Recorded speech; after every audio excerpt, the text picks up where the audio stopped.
வணக்கம். தமிழகத்தின் ஆன்மீகச் சிறப்புமிக்க திருத்தலங்களில் ஒன்றான முருகப்பெருமானின் அறுபடை வீடுகளில் 3வது படை வீடாகப் போற்றப்படும் பழனி திருவாவினன்குடி குழந்தை வேலாயுத சுவாமி திருக்கோவிலுக்கு உங்களை அன்புடன் வரவேற்கிறோம்.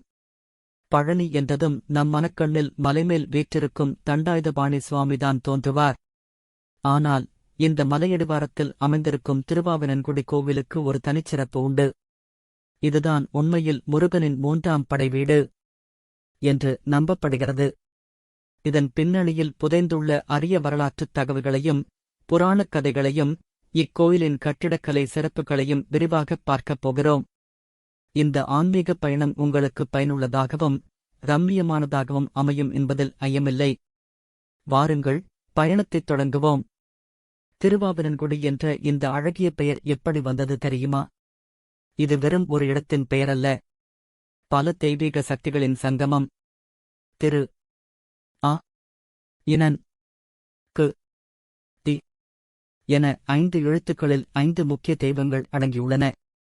திரு என்றால் திருமகள், அதாவது லட்சுமி தேவி. ஆ என்றால் காமதேனு, அதாவது தெய்வீக பசு. இனன் என்றால் சூரியன், அதாவது சூரிய பகவான்.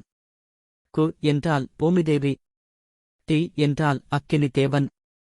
இந்த 5 தெய்வங்களும் முருகப்பெருமானை இங்கு வந்து வழிபட்டு அருள் பெற்றதால் திருவாவினன்குடி என்று பெயர் பெற்றது. சங்க இலக்கியங்களில், குறிப்பாக நக்கீரர் பெருமானின் திருமுருகாற்றுப்படையில் திருவாவினன்குடி என்றே இத்தலம் குறிப்பிடப்பட்டுள்ளது. இதுவே இத்தலத்தின் பழைமைக்கு ஒரு சான்றாகும். பழனிக்குச் செல்லும் பலரும் மலைக்கோவிலை மட்டுமே அறிந்திருக்க, இந்த ஆதித்திருக்கோவிலின் மகத்துவத்தை உணராமல் செல்வதுண்டு. பழனி என்றாலே நமக்கு நினைவில் வருவது ஞானப்பழக் கதைதான். சிவபெருமான் நாரத முனிவரிடம் பெற்ற ஞானப்பழத்தை தனது மைந்தர்களான விநாயகருக்கும் முருகனுக்கும் அளித்தபோது, உலகை யார் முதலில் சுற்றி வருகிறார்களோ அவர்களுக்கே பழம் கிடைக்கும் என்றார். முருகப்பெருமான் தனது மயிலில் ஏறி உலகைச் சுற்றப் புறப்பட்டார். ஆனால் விநாயகரோ தனது பெற்றோர்களான சிவபார்வதியே உலகம் என்றுணர்ந்து அவர்களைச் சுற்றி வந்து ஞானப்பழத்தைப் பெற்றார். இதைக் கண்டு கோபம் கொண்ட முருகன் அங்கிருந்து புறப்பட்டு தென்திசை நோக்கி வந்து அமர்ந்த இடம் இந்த திருவாவினன்குடிதான்.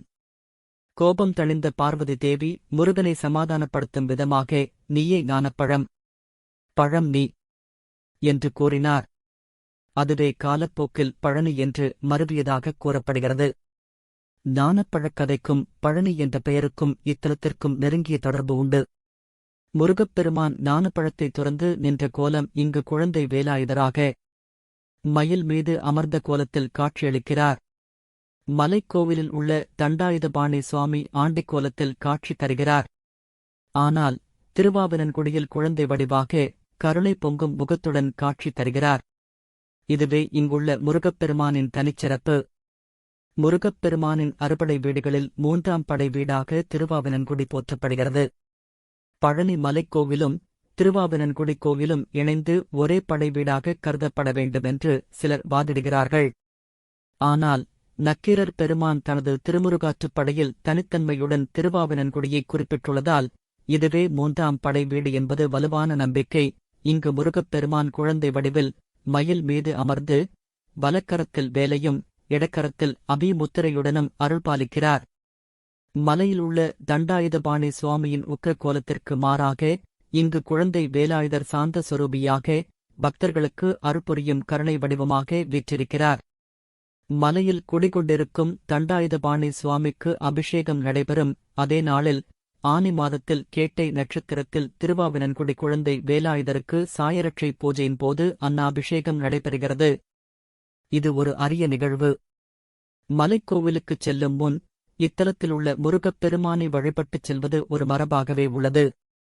இங்கு இடும்பனுக்கு முதலில் பூஜை செய்த பின்பே முருகனுக்கு பூஜை செய்யப்படுகிறது என்பது குறிப்பிடத்தக்கது. திருவாவினன்குடி கோவில் திராவிடக் கட்டிடக்கலைக்கு ஒரு சிறந்த எடுத்துக்காட்டாகும். சோழர் மற்றும் பாண்டிய மன்னர்களின் கட்டிடக்கலை அம்சங்கள் இக்கோவிலில் காணப்படுகின்றன. பிரமாண்டமான ராஜகோபுரம், நுணுக்கமான சிற்ப வேலைப்பாடுகள் கொண்ட தூண்கள், விசாலமான பிரகாரங்கள் என அனைத்தும் பக்தர்களை மெய்சிலிர்க்க வைக்கின்றன. சேரமான் பெருமான் என்னும் மன்னனால் 1300 ஆண்டுகளுக்கு முன்பு இக்கோவில் கட்டப்பட்டது என்றும், பின்னர் திருமலை நாயக்கர் காலத்தில் திருப்பணிகள் நடந்துள்ளன என்றும் வரலாறு கூறுகிறது. இங்குள்ள மூலவர் குழந்தை வேலாயுத சுவாமியின் சிலை அரிய நவரத்தினங்களால் ஆனது அல்ல, மாறாக பழனி மலைக்கோவிலில் உள்ளதைப் போலவே இதுவும் மூலிகைகளால் ஆன ஒரு சிலையாக இருக்கலாம் என்று சிலர் கூறுகிறார்கள். இக்கோவிலின் மற்றொரு சிறப்பு, இங்குள்ள கொடிமரம் ஒற்றைக்கல்லால் ஆனது. இது ஒரு அரிய கட்டிடக்கலை அதிசயம். கோவிலின் உள்ளே விநாயகர், அண்ணாமலையார், உண்ணாமுலையம்மன், தட்சிணாமூர்த்தி, சனி பகவான் போன்றோருக்கும் தனிச்சந்நிதிகள் உள்ளன. இங்கு சனி பகவானுக்கு தனிக்கோவில் இருப்பது ஒரு சிறப்பம்சமாகும். இத்தலத்து சனீஸ்வரர் மிகவும் சக்தி வாய்ந்தவர், மங்களங்கள் அருள்பவர் எனும் நம்பிக்கை உள்ளது. அகத்திய முனிவர் முருகப்பெருமானிடம் தமிழ் இலக்கணத்தை கற்றுணர்ந்த தலம் இது என்றும் புராணங்கள் கூறுகின்றன. திருப்புகழால் முருகனைப் பாடிப் பரவசம் அடைந்த அருணகிரிநாதர் இத்தலத்து முருகப்பெருமானையும் பல திருப்புகழ் பாடல்களில் பாடியுள்ளார்.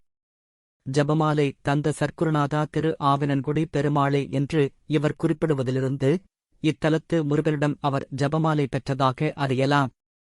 முருகப்பெருமானின் ஞானத்தை அருணகிரிநாதர் இங்குதான் நேரடியாக உணர்ந்திருக்கிறார் என்பதற்கு இது ஒரு வலுவான சான்று. இக்கோவிலின் தலவிருட்சம் நெல்லி மரம். முருகப்பெருமான் முதலில் இந்த நெல்லி மரத்தடியில்தான் அமர்ந்ததாக கூறப்படுகிறது. சரவணப் பொய்கை என்றழைக்கப்படும் புனித தீர்த்த குளம் இக்கோவிலின் அருகில் உள்ளது. இதில் நீராடி முருகனை வழிபடுவது சகல பாவங்களையும் போக்கும் என்பது ஐதீகம். மேலும் இத்தலத்தில் உள்ள சரவணப் பொய்கையில் நீராடிய பின்னரே பக்தர்கள் படிக்கட்டுகள் வழியாக மலைக்கோவிலை சென்றடைகின்றனர்.